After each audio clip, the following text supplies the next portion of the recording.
buenas a todos y a todas. Episodio 4 de Ecopodcast, titulado La PAC y el calentamiento global. Antes de nada, y como siempre, nos gustaría aclarar que esta misión forma parte del proyecto PAC Gaia de Journey, cofinanciado por la Unión Europea. Las opiniones y puntos de vista expresados solo comprometen a sus autores y no reflejan necesariamente los de la Unión Europea. Ni la Unión Europea ni la autoridad otorgante pueden ser considerados responsables de ellos. Y de nuevo conmigo Jacobo Feijó para hablar de un poquito de cambio climático. ¿Qué tal, Jacobo? Aquí estamos con muchas ganas. Bueno, pues vamos a hacer así, voy a hacer una pequeña intro, ya empezamos con los bloques. Muy bien. Decíamos que vamos a hablar de calentamiento global, ¿no? Uh-huh. Yo el otro día leía que pues decían que la existencia del ser humano se remonta a hace 300.000 años. Vete tú a saber si sí, si no, pues esto, yo creo que a ciencia cierta nunca se sabrá a cuándo se remonta, pero bueno, era para un poco hablar de cómo era el clima, ¿no?, en ese tiempo, ¿no? Decían que había fases interglaciares y fases glaciares, y que en general, tanto en las fases interglaciares como en las glaciares, que era todo más fresco, hacía más frío en verano, más frío en invierno. Y entonces, para ver a qué se originaba, a dónde se remontaba esto del cambio climático, ¿no?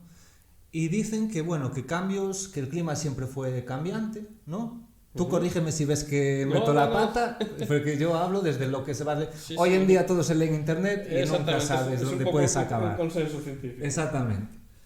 Pero entonces sí que dejaba ver que sí que había habido pues una subida exponencial, ¿no?, desde que el ser humano empieza con el tema del desarrollo industrial, que sí que desde esa época hasta ahora el cambio climático, los cambios que ha habido en el clima, la temperatura, que sí que ha experimentado, ¿no?, unos cambios exponencialmente más que anteriormente a esa época. No sé cómo ves esto. Sí, es lo que nos cuenta un poco la ciencia. El origen del ser humano parece que está muy ligado al final de las glaciaciones, y conocemos la concentración de CO2 que había en 600.000 años, curiosamente. Podemos llegar a conocer hacia atrás por todos estos muestreos que se hacen en la Antártida y en Groenlandia, se sacan unos cilindros de hielo de cientos de metros de profundidad, donde se fue acumulando el hielo a lo largo de los años, donde atrapaba burbujas de aire, y que esas burbujas de aire conservan el CO2 que había en aquel momento. Y a través de ese procedimiento los científicos están seguros de que, por ejemplo, en las épocas de glaciación, cuando la temperatura del planeta era muchísimo más baja y hacía ese frío que mencionabas, las concentraciones de CO2 eran mucho más bajas que en la actualidad. Y curiosamente, en una época en la que además, desde el punto de vista de Gaia, aunque hacía frío en mucha parte del planeta y eran unas condiciones inhóspitas para la vegetación, como el nivel del mar estaba más bajo, había más tierra emergida, y por lo tanto había más plantas, y por lo tanto esas plantas tiraban del CO2 en la fotosíntesis, y se especula que esa es una de las razones que había también para que hubiera menos CO2 en la atmósfera, que había más, a pesar del frío, había más vegetación porque había más tierras emergidas donde podían crecer el arbolado y las masas vegetales. Y de ese conocimiento que tenemos de esos... Antes había más, es que no sé, Sí. Antes había más tierra que ahora. Sí, había más tierra emergida, sí, curiosamente. Es que ahora se me ocurre, tú no sé si conoces el Torcal, en Málaga. Es una zona, es como una montaña llena de piedras, está lleno de cabras, eso. Sí. Y parece ser, yo había ya hace muchos años, pero tenían estos paneles, ¿no?, informativos sobre lo que era la zona, y que decían como que anteriormente estaba completamente cubierto de agua, que por eso tiene al formar las rocas, porque era zona sumergida, es como si fueran cantos rodados gigantes, Sí. más o menos. Sí, el tema es que, pensemos por ejemplo, las rías gallegas, como su nombre indica, fueron formadas por ríos, son valles de ríos. Esos valles estaban emergidos. Todo lo que ahora son las rías, que están bajo el agua, estaba emergido, y ahí había vegetación. Por eso, aunque el hielo cubría y bajaba muy hacia el sur con respecto a lo que es un casquete polar ahora, y había un montón de glaciares que llegaban, por ejemplo en Galicia tenemos algún ejemplo de algún glaciar fósil, en la Sierra del Surés, Había más tierra emergida. Había más tierra emergida y por lo tanto una cosa compensaba la otra. Y había más vegetación. Ya. Y con respecto al CO2, pues esas mediciones que nos permiten conocer el pasado nos muestran que desde que terminó la época glacial fueron bastante constantes las concentraciones de CO2 en la atmósfera y se empiezan a incrementar con la llegada de la agricultura, con cuando el ser humano empieza a quemar el bosque para generar tierras de cultivo y desaparece esa vegetación que tenía almacenado el CO2 y pasa a la atmósfera. Y la verdad es que sí, impresiona ver cuál es el crecimiento que ha tenido la concentración de CO2 en la atmósfera en los últimos años. Vale. Por no ir saltando de sección muy rápido, entonces la intro venía a ser, ¿no?, que relacionado con el calentamiento, con el cambio climático, ¿no?, está el calentamiento global. Y un concepto del que se habla mucho relacionado con calentamiento global es efecto invernadero. Entonces, ¿qué es el efecto invernadero? Esta historia se ha contado 1000 veces, pero vamos a intentarla contar con un poco de amenidad. Muy bien. El efecto invernadero es el calentamiento que se da en la atmósfera terrestre o la atmósfera de un planeta debido a los gases que la conforman y que son capaces de absorber calor y aumentar temperatura. Como decíamos el otro día, el planeta Tierra tiene una cobertura de gases, que es la atmósfera, y recibe la luz del Sol. Esa luz del Sol interacciona con los gases de la atmósfera y vuelve reflejada al espacio, de manera que la Tierra a largo plazo ni se enfría ni se calienta, porque la energía que entra es igual a la que sale, pero lo importante es a qué temperatura sale la energía que entra. Si hay más gases de efecto invernadero, sale a más temperatura. Si hay menos gases de efecto invernadero en la atmósfera, sale a menos temperatura, se devuelve esa energía a menos temperatura. Entonces, la atmósfera terrestre, por ejemplo, que está formada básicamente por un 79% de nitrógeno, de N2 y un 21% de oxígeno en forma de O2, y si sumamos nos sale 72 más 21, 100. Sí. Bueno, ¿dónde están los gases de efecto invernadero?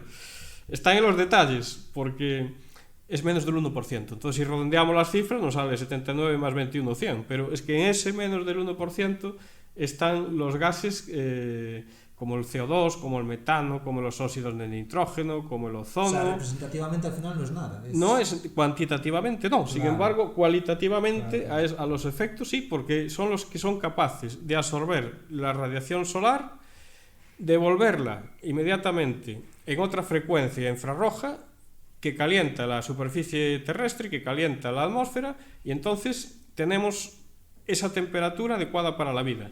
Y te pongo un ejemplo. En el planeta Venus, que no hay un 0,042% de CO2 como la Tierra, que es casi nada, un 0,042%, en el planeta Venus, que la atmósfera tiene más de un 90% de CO2, la temperatura es de 900 grados centígrados. No puede existir ni vida, ni el agua líquida que la hace posible. Está toda evaporada, lógicamente. Y en la Tierra... ¿Podría existir algún tipo, digo, ya divagando mucho, sí, ¿no? ¿Algún tipo de vida podría existir? O sea, ¿puede haber...?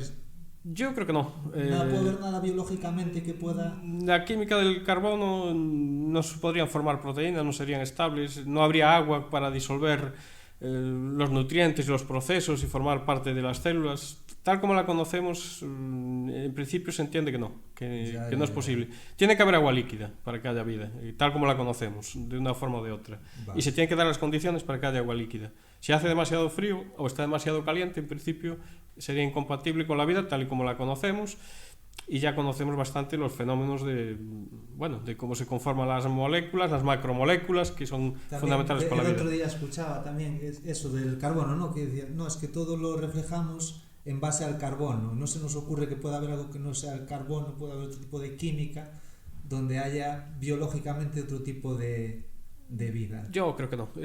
Porque hoy día la química la conocemos bastante bien. Hasta dónde puede llegar el silicio, hasta dónde pueden llegar otros átomos que se necesitan, que sean flexibles en las valencias, como el carbono, que tengan capacidad de concatenación, de formar cadenas. El carbono con sí mismo forma cadenas de longitudes prácticamente ilimitadas.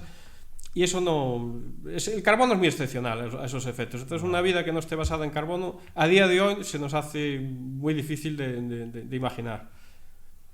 Bueno, ¿dónde íbamos? Ya no sé ni dónde íbamos. Íbamos en la diferencia entre Venus y la Tierra, simplemente por la concentración de CO2. Entonces, empezamos el siglo prácticamente, el siglo XX, con unas 280 partes por millón, o un 0,028% de concentración de CO2. Vale. Y a día de hoy, si entramos en la página web del Observatorio de Mauna Loa, que está en Hawái, que es un poco el de referencia, que mide constantemente desde los años 50 la concentración de CO2 en la atmósfera, estamos en 420 partes por millón. Es decir, de 280 con la que empezamos el siglo XX a 420, es un subidón. Se empezó en el siglo XX a hacer las mediciones, ¿no? Y a sí, 280. y bueno, y tenemos también las que podemos sacar del hielo, ¿no? De esas gotas de aire que quedaron atrapadas en el hielo hacia el pasado, que nos permite conocer hasta 600.000 años, cualquier fecha, cualquier año prácticamente, cuál era la concentración de CO2. Y a día de hoy, estamos en esas 420 partes por millón, que se espera que en el año 2050 sean ya 500 y que para final del siglo XXI sean 560, es decir, el doble de lo que tenía naturalmente la atmósfera desde que terminó la época glacial.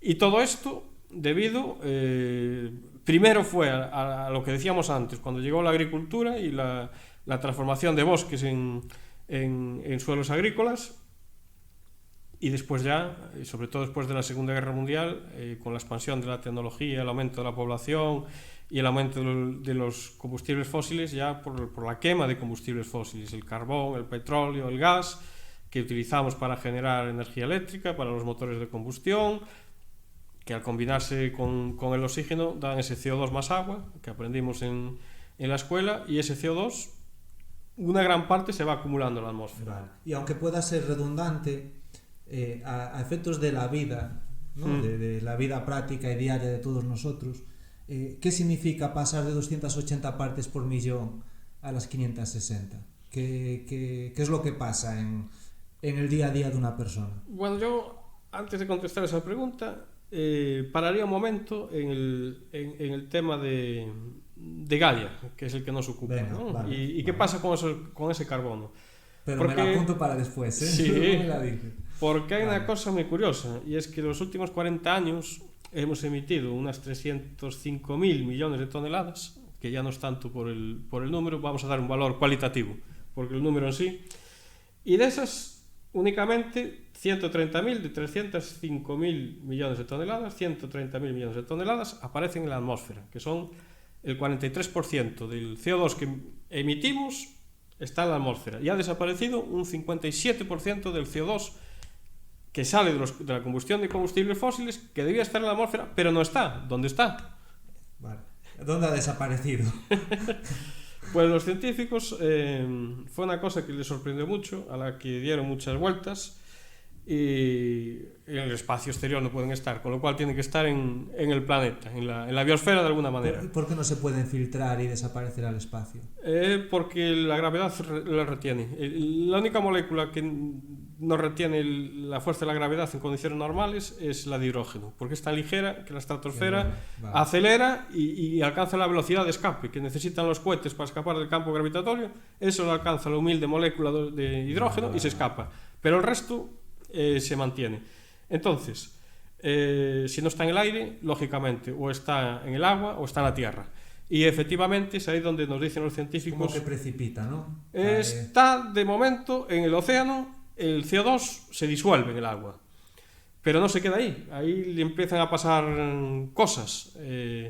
Se transforma en ácido carbónico, ya no es un gas disuelto en el agua, sino que es un ión que pasa a la disolución del océano, y ahí aumenta la acidez, que es una cosa que preocupa. Es una cosa que preocupa, que la acidez del mar pueda aumentar y que eso vaya perjudicando al desarrollo de las algas, porque las algas están encantadas de que, en principio, de que entre CO2, porque lo primero que hacen es capturarla con la fotosíntesis. Se alimentan de ese CO2 en el sentido de que por la fotosíntesis es como una planta que vive en el agua, el fitoplancton. Lo incorporan, le pegan algunos de los iones que decíamos que del agua salada, sobre todo calcio, hierro, magnesio, y precipitan en forma de carbonatos. Es decir, que ese CO2 que entró en forma de gas que pasó a ácido carbónico que acidifica, la propia vida intenta capturarlo y sacarlo para que no siga acidificando. Las algas se alimentan de él, lo capturan en la fotosíntesis, le pegan un ion de calcio, de hierro o de magnesio para formar su concha, su caparazón, que ya es insoluble. La concha no se disuelve, o se disuelve muy lentamente en todo caso en el agua del mar, y al morir esa microconchita de esa microalga, de ese fitoplancton, llega al fondo marino y ahí se va acumulando, se va enterrando y se va retirando ese CO2 de la atmósfera. Se saca de la atmósfera donde se está acumulando y pasa a estar en el fondo marino, no vuelve a la atmósfera. Los científicos han calculado que ese es uno de los mecanismos que utiliza Gaia, que utiliza este sistema complejo de autorregulación que tiene el conjunto de los seres vivos para que las condiciones altas para la vida sean siempre óptimas, y es uno de los mecanismos que utilizan para controlar el nivel de CO2. ¿Qué pasa? Pasa que nos están advirtiendo que apenas un 20% del exceso de CO2 que se está incorporando a la atmósfera es capaz de enterrarse para sacarlo de la atmósfera y que no esté ahí concentrada. Entonces, una pregunta. Sí. Entonces, supongo que indirectamente, desde que se aumentó esta generación de CO2, ¿no? Aumentó el número de algas. Hay más algas, ¿no? Tiene que haber. Se entiende que sí. Están mejor alimentadas, o sea, ellas están agradecidas de cierta manera. Sí, ¿no? o por lo menos, digamos, aumenta el ritmo al que se reproducen. Entonces son capaces de sacar más CO2. El CO2 no es limitante como lo era antes, pasa a ser limitante el nitrógeno y el fósforo, sobre todo, que están disueltos en el mar, que es muy poquito. Eso es lo que limita el crecimiento de las algas. Pero desde el punto de vista del CO2, tienen más facilidad de captarlo. Y lo mismo, esa parte a la que no llega el mar de retirar el CO2 lo están haciendo las plantas. ¿Por qué? Porque son más eficientes en la fotosíntesis. Aumenta la presión de CO2 sobre la mezcla de gases dentro de la célula, en el cloroplasto. Ahí hay más CO2 y accede mejor a las enzimas y a los mecanismos químicos que fijan el carbono en materia orgánica, en el ciclo de Calvin de la fotosíntesis. Entonces hay dos tipos de plantas, que son las C3 y las C4, es un poco un matiz técnico. Las C3 son la mayor parte de las plantas, las C4 suelen ser las tropicales, y, por ejemplo, dentro de la agricultura, las C4 tenemos el maíz, el sorgo, y las plantas C3 tienen un fenómeno que se llama fotorrespiración, que es que cuando intenta captar CO2 les interrumpe el oxígeno esa captación dentro del estoma de la célula. Pero claro, si aumenta la concentración de CO2, el oxígeno ya no estorba tanto cuando hay ese fenómeno de captación, y ahora aumenta la productividad, y esa debe ser, dicen los científicos, una de las claves de las por qué está aumentando la capacidad de las plantas para capturar CO2. Aún así, decíamos antes que de 100 unidades que estamos metiendo de CO2 en la atmósfera con los combustibles fósiles, ¿sí? Quedan 43, pero 57 entre el mar y Gaia están siendo capaces de evitar que esa concentración excesiva. Las preocupantes son esas 43, ¿no? Son las que afectan... Exactamente, esas 43 son las que nos están... Son las que Gaia no puede digerir, por decirlo así. De momento, al ritmo actual, y las que están haciendo que estemos en 420 partes por millón. Vale. En vez de las 280 con la que empezamos el siglo XX, ¿no? Vale. Ese es un poco el tema. Vale, entonces vamos ahora con el tema, ¿no? del aumento de la temperatura, ¿no? Claro, el aumento de la temperatura. Efectivamente, porque una cosa es que aumente el CO2 y otra cosa es que aumente la temperatura. Porque el que aumenta el CO2 es un hecho, lo hemos visto. Los científicos lo miden y son mediciones. Sí. Y es así, ponen un poco los pelos de punta.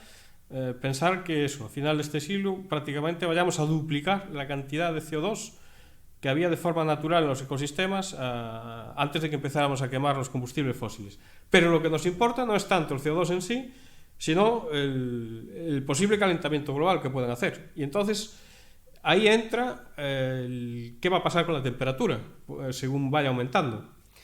Hasta ahora los datos son según fuentes, que probablemente hayamos aumentado 1,2 grados de temperatura en los últimos decenios debido a este Que incremento. estos datos siempre parece que no son nada, porque dices, un grado, ¿no? Sí. Pero un grado como que... Un grado no es nada, es como cuando aumenta el nivel del mar 2 centímetros, y dices tú, pues 2 centímetros ¿de qué? ¿No? Sí, pero tiene su influencia. Tiene su influencia. Por ejemplo, la época glacial se estima que era apenas un 5 grados menos de media en el planeta. Y la que liaron esos 5 grados. Sí. Que nos metieron en la edad del hielo, ¿no? Sí. Entonces, esa es la pregunta.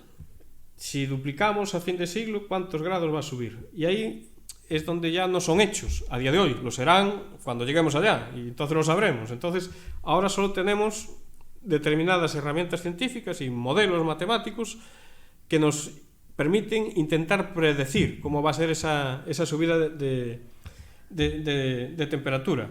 Ahora, que también es verdad que como hay más cosas que interaccionan con la temperatura que la concentración de CO2, una de ellas es el ciclo hidrológico, y lo que comentábamos el otro día, la cantidad de energía del Sol que puede reflejar el planeta de vuelta al espacio. Pues por ejemplo, si los casquetes polares son más grandes, si hay más glaciares y hay un montón de superficies blancas del hielo, está claro que eso va a reflejar los rayos del Sol, los va a devolver al espacio sin calentar el planeta. Y lo mismo nos pasa con las nubes. Entonces, está calculado que los vatios metro cuadrado que tiene de capacidad el CO2 en exceso de calentar la atmósfera se pueden compensar con los vatios de calor, de energía, que reflejaría apenas un 2% más de nubes. Y es lógico pensar que si la temperatura aumenta, aumentará el ciclo hidrológico, aumentará la evaporación, la condensación exactamente, claro, que también estaban ligadas con Gaia, porque una cosa es que haya la temperatura para que eso pase, y otra cosa es que haya los núcleos de condensación para que se formen las nubes, que el otro día explicábamos que las algas tenían mucho que ver con eso, ¿no? Claro. Que había una cierta regulación de la biología también de la cantidad de nubes. Entonces, ahí es donde empieza la incertidumbre. ¿Cómo va a interactuar esta mayor temperatura tanto con la evaporación, con la formación de nubes, con la vida de las algas, que pueden emitir más núcleos de condensación para que se formen más nubes y reflejen más temperatura que compense el CO2? Y ahí es donde nos movemos, en esa incertidumbre y en esos riesgos, ¿no? Que es lo que queremos gestionar hoy día, anticipándonos a esos posibles efectos adversos y perversos de la concentración de CO2, pero que no sabemos exactamente cuánto van a incrementar la temperatura, y nos movemos dentro de las mediciones y diferentes teorías y modelos. Por eso existen el fenómeno ese que se llama negacionismo, que es ponernos en el extremo de decir que no va a pasar nada.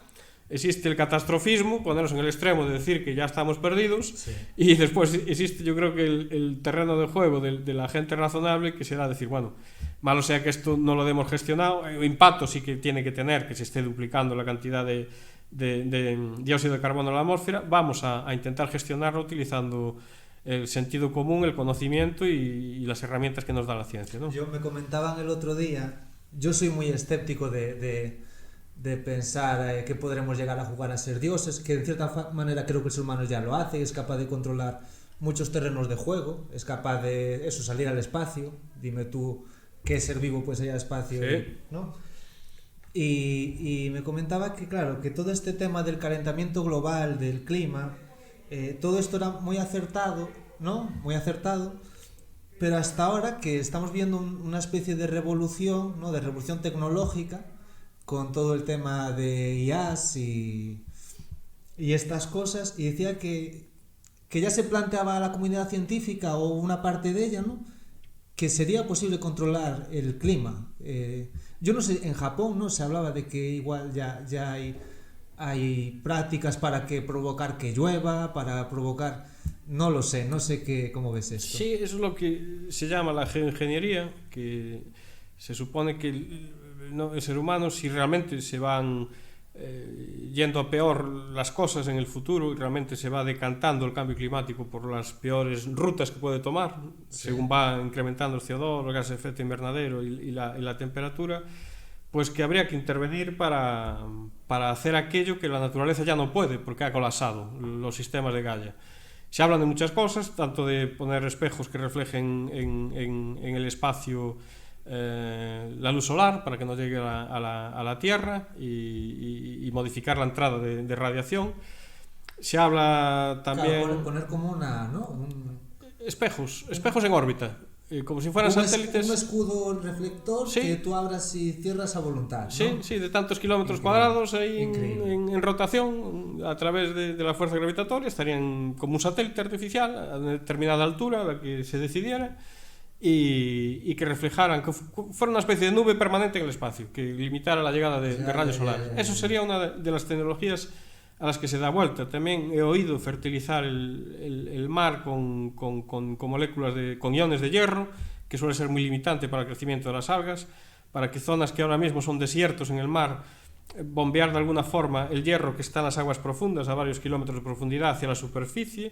Eso permitiría el desarrollo de las algas, y las algas capturarían el CO2 y precipitarían y irían capturando CO2 hacia el fondo del mar. Llegado a ese punto de desarrollo, ya lo único que podría acabar con nosotros sería un meteorito. Sí que no lo salvamos, pero ya controlar, ¿no?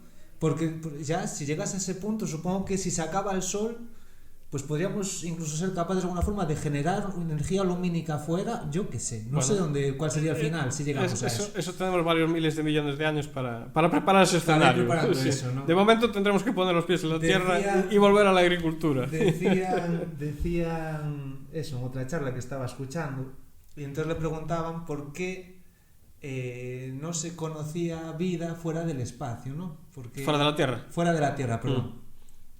Y decía que había una teoría que a mí me gustó mucho, que decía que cualquier civilización, en cualquier planeta, pues un planeta a miles de años luz de aquí, antes de llegar a desarrollar la tecnología necesaria para desplazarse a otro sitio en el que haya vida, se autodestruye. Podría ser. Y me acordé de los mayas, ¿no? Que también se habla de los mayas que desaparecieron y no sé. Bueno, los mayas parece ser que estaba muy ligado con precisamente el uso de la agricultura, el tipo de agricultura que practicaban. De hecho, hay esas ciudades que están comidas en la selva. Normalmente era porque en una zona de selva se empezaba a cortar la selva y a hacer los campos agrarios, ¿sí? Y ahí se hacía la ciudad. Pero llegaba un momento en que ese suelo mal manejado no guardaba la fertilidad y había que alejarse más en la selva a cortar y a preparar nuevos terrenos. Entonces la ciudad quedaba tan alejada que compensaba volver a empezar en otro sitio. Y es un ejemplo de cómo muchas civilizaciones colapsan por problemas que tienen que ver con la gestión de los recursos. Muchas veces son sequías extremas que han acabado con civilizaciones, procesos de aridez. Y en cuanto al otro que decías, hay un montón de teorías, pero lo cierto es que tampoco aparecen muchos. La Tierra es un planeta muy singular por el tamaño que tiene, por el tipo de estrella que tiene el Sol, por la distancia a la que está, que permite que haya agua líquida. Son toda una serie de circunstancias y coincidencias, que tenga la Luna tan grande que equilibra el ángulo de rotación, que tenga metales, son condiciones idóneas para extrañísimas, una especie de carambola cósmica que no es fácil que se repita. El espacio es muy grande, entonces... Sí, el espacio es muy grande, pero de momento no tenemos noticias de que haya vida en otro sitio, así que tenemos que intentar conservar la que tenemos aquí. Como decías, que nos liamos, volvemos a la agricultura. Sí, ¿no? volvemos a la agricultura. No sé dónde nos quedamos, pero podríamos ir al punto de ¿qué podemos hacer? La agricultura, ¿no? ¿Qué podemos hacer? Sí, ¿no? ¿Qué podemos hacer desde la agricultura? Bueno, pues siempre estamos un poco dándole vueltas a las mismas ideas, y es normal, porque tenemos que ser capaces desde la agricultura de disminuir emisiones, eso está claro, de todo lo que podamos disminuir. Ahí algún día trataremos el tema de la ganadería, porque yo creo que está siendo muy injustamente tratada con el tema del metano, pero tendremos otro podcast para dedicarle. Pero se puede disminuir emisiones, por ejemplo, también limitando las zonas encharcadas de cultivos donde se produce mucho metano, que no es CO2, pero es un gas que tiene 24 veces la capacidad de efecto invernadero que el CO2. Y podemos contribuir a los sumideros de carbono, es decir, en el suelo podemos almacenar muchísimo carbono que ahora está en la atmósfera, se puede almacenar en el suelo en forma de materia orgánica, de humus. Y para eso existen toda una serie de técnicas de cultivo. Se intenta utilizar el arado lo menos posible, laborear lo menos posible, porque eso oxigena el suelo y tiende a oxidar la materia orgánica que hay almacenada. La siembra directa, ¿no? Vendría un poco por ahí, ¿no? Por ejemplo, la siembra directa sería un método, conservar las cubiertas vegetales, que no haya suelo desnudo, e intentar que en profundidad se vaya acumulándose la materia orgánica, que además tiene unos beneficios espectaculares para el suelo. Mejora totalmente su fertilidad física, porque se forman unos macroporos, unos huecos por donde circula muy bien el oxígeno y se arean muy bien las raíces, con lo cual crecen más las plantas. Se mejora todo lo que es el ciclo del agua, porque se almacena más agua dentro del suelo cuando llueve. No discurre a toda velocidad, sino que se queda dentro de la tierra en esos poros que decimos, que forma la materia orgánica por interacciones químicas con los componentes de arena, de arcilla, con lo cual mejora también el ciclo del agua. Y después, si logramos, yo qué sé, un suelo de cultivo que tiene ahora mismo un 2% de materia orgánica, a que pase a tener un 15%, utilizando estas técnicas, es un montón de toneladas de carbono que podemos almacenar en una hectárea, que no están en la atmósfera, van a estar ahí retenidas. Llegará un momento que no se pueda acumular más, porque según vaya entrando materia orgánica también se va descomponiendo humus, y cuando se equivalga lo mismo que entra a lo que sale del suelo, ya no podremos acumular más en el suelo, pero tendremos un stock muy importante de carbono que actualmente está en la atmósfera, que va a estar fuera de la atmósfera, retenido en el suelo. Entonces, esos serían los sumideros del suelo. Una clave es una gestión eficiente, no, hacer una gestión eficiente con las prácticas lo más sostenibles posibles. Es hacer una agricultura diferente, un poco que no busque solo la productividad en el corto plazo y que tenga en cuenta de que el suelo es el capital, es como una inversión. El suelo es el capital y lo que tienes del suelo, la cosecha, es un interés. Si puedes forzar el capital va a tener muchos intereses, pero como destruyes el capital, y un poco ir hacia estas formas de cultivo que además están un poco también en la agricultura tradicional, pero que ahora se puede completar con datos y aplicarle ya tecnologías y procesos científicos. El suelo es la base desde todos los puntos de vista. Absolutamente de la agricultura. Y después está también, ya no en el suelo, acumular el carbono en el suelo, sino en la madera, en la leña, en la biomasa. Y eso ya tiene que ver con todo lo que es la gestión de los bosques.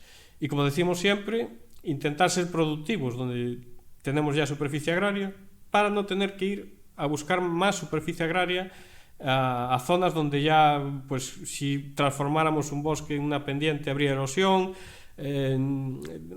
respetar ecosistemas que a todo lo largo del planeta pues pueden estar en riesgo. Si somos más eficaces necesitaremos menos superficie y salvaguardaremos esos ecosistemas para que Gaia siga trabajando para nosotros. Muy bien. ¿Y la PAC en todo esto cómo actúa? ¿A través de qué actúa para esto? La PAC, que siempre insistiremos en ello, tuvo ese cambio espectacular que ya no busca tanto, ya no se fija tanto en cuánto produces, sino en cómo produces, ¿no?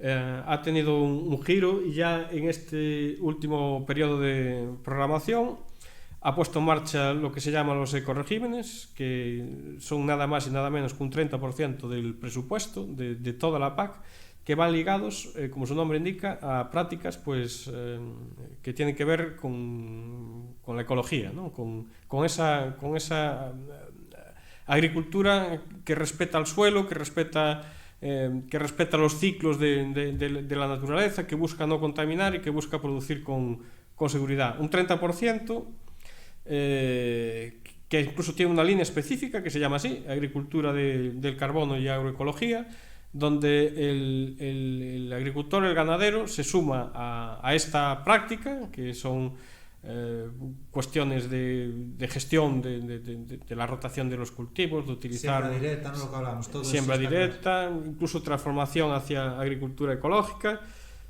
y percibe un pago compensatorio, con lo cual digamos que lo que pueda estar perdiendo en producto lo compensa en este pago. En cantidad lo gana en calidad. Lo gana en calidad y lo ganamos todo, lo ganamos la sociedad, ¿no? Pues nos está haciendo el agricultor, el ganadero de auténtico jardinero, de gestor del medio ambiente, y equilibramos la producción de alimentos, que es absolutamente necesaria, y más en un mundo con población creciente, es absolutamente necesaria, con el cuidado medioambiental.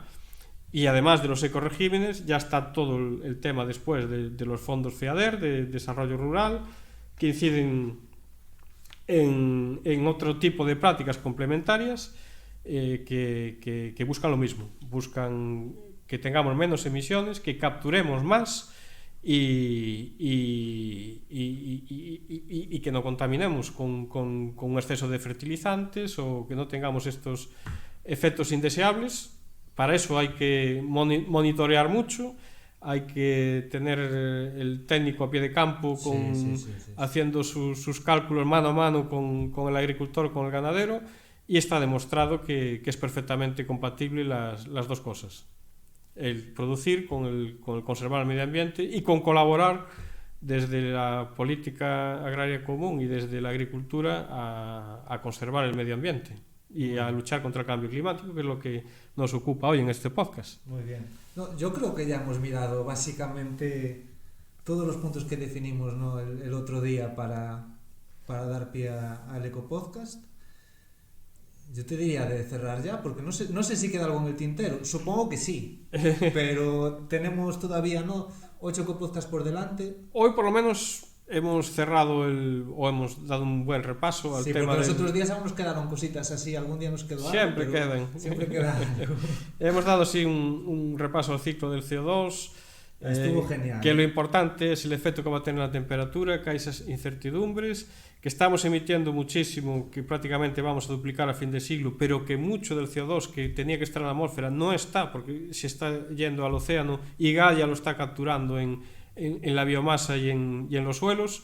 Y eso yo creo que a cualquiera que nos oiga y que desconociera estos temas o se acerque a ellos por primera vez, le va a dar una pista de por dónde seguir estudiando y por dónde seguir conociendo Gaia y nuestra agricultura, ¿no? Digamos que Gaia está haciendo su parte del trabajo y nos queda a nosotros hacer lo que no puede hacer ella, sería, ¿no?, una buena forma de acabar, la verdad es que sí. Muy bien, pues nada, Jacobo, muchas gracias a todos por escucharnos y emplazamos para la siguiente sesión, ¿no? Nos vemos en la próxima. Venga, muchas gracias.